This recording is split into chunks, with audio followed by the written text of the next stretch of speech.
आप कभी दिल्ली में आएंगे तो मैं आपको एक कप चाय भी नहीं पिला सकता, मैं ओपनली कह रहा हूं। इसलिए मुझे तकलीफ इस बात की है कि इस युद्ध में जो कुछ जीत करके हम आगे भी लाते हैं, लोगों की उदासीनता, लोगों का सोना कभी कभी ये मायूस करता है हमको कि हम इस लड़ाई के लिए भी आपसे कुछ नहीं मांगते हैं, न किसी पे एहसान करते हैं। लेकिन इस संचार क्रांति के दौर में आपके पास तमाम चीजों के लिए समय है, लेकिन आपके और भारत राष्ट्र के लिए इतना बड़ा फैसला कराने में हमारी जान निकल गई है, लेकिन आपको उस फैसले के बारे में तक नहीं पता। और उस फैसले, ऐसा फैसला सुप्रीम कोर्ट ने पिछले 20 साल में नहीं दिया, वो दे दिया फैसला। अब हम उस फैसले को जाने भी और जन जन तक पहुंचाएं। हम पे थोड़ा रहम कीजिए, हम पे थोड़ा तरस खाइए भाई। ये इसलिए कह रहा हूं कि इससे ज्यादा और शब्दों में नहीं कह सकता। 2018 में सुप्रीम कोर्ट के अंदर जस्टिस अरुण मिश्रा जी, जस्टिस अमिताभ राय साहब इतना बड़ा फैसला दिया है, लेकिन उसकी 90% लड़ाई मुझे और आपको लड़नी है। फैसला यह दिया है कि विष्णु शंकर जैन ने कोर्ट में खड़े होकर के कहा कि सर, माय लॉर्ड, देश के स्टेशन हो, बस स्टैंड हो, सड़क हो, एक्सप्रेसवे हो, जितनी भी सार्वजनिक जगह हैं इस देश में, हर सार्वजनिक जगह के ऊपर मस्जिदें बनी हुई हैं, मज़ारें बनी हुई हैं और बेतहाशा बनी हुई हैं। सड़कों के बीचों बीच में पीर बाबा मर गए हैं, कहीं स्टेशन पे मर गए हैं, कहीं छत पे मर गए हैं, यानी फ्लाईओवर तक पे भी पीर बाबा मरे हैं। ये भारत के सार्वजनिक और सरकारी जमीन के ऊपर एक जिहाद चल रहा है ताकि कोई भी इनके खिलाफ न बोल सके। सुप्रीम कोर्ट के दोनों जजों ने हमारी पिटीशन को सुना और लंबी चौड़ी बहस नहीं की।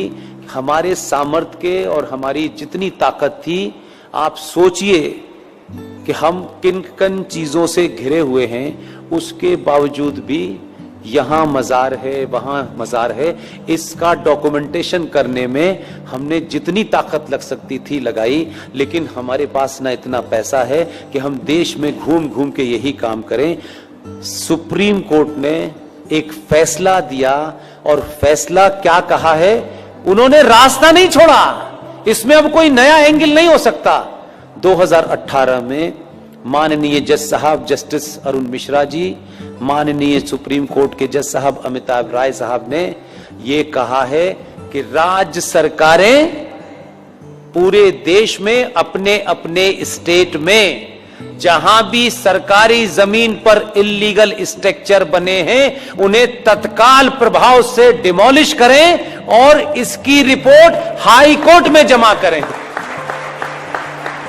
ये ऑर्डर सनातनियों को नहीं पता, ये भी कोई जिहादी आपको बताने आएगा।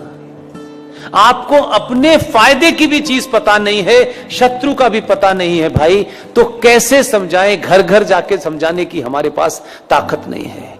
इसके लिए मैंने अभी हल्द्वानी के अंदर एक मुहिम शुरू की और आपके यहां आने से पहले कर्नाटक में बीदर में रात के 1 बजे सभा में मैंने कहा, और आपसे विनती करता हूं, आप अगर कहें तो हाथ जोड़ दो, मैं हाथ भी जोड़ने को लिए तैयार हूं कि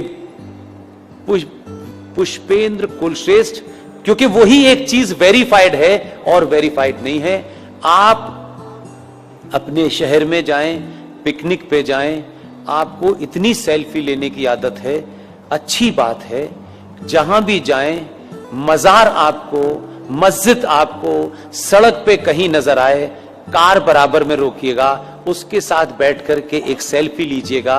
आपकी तस्वीर हो उस मजार की, उस मस्जिद की जो सार्वजनिक स्थलों पे बनी हुई हो, उसकी सेल्फी लेकर के मेरे फेसबुक अकाउंट पर पुष्पेंद्र कुलश्रेष्ठ वेरीफाइड पर पोस्ट इसलिए कर दीजिए कि उसी का प्रिंट आउट निकाल करके हमको कोर्ट में जमा करना है। इतना आप करेंगे तो ये कम से कम, मैं ये मानता हूं, बहुत बातें मैंने कही, बहुत आपने सुनी, पहले भी सुन चुके। बहुत लंबी लड़ाई है। जो लड़ाई हमारे सामने है, जिसमें हम जीत गए हैं, उसको लागू करने के लिए कल हमारी 16 जनवरी को प्रयागराज कोर्ट में डेट है।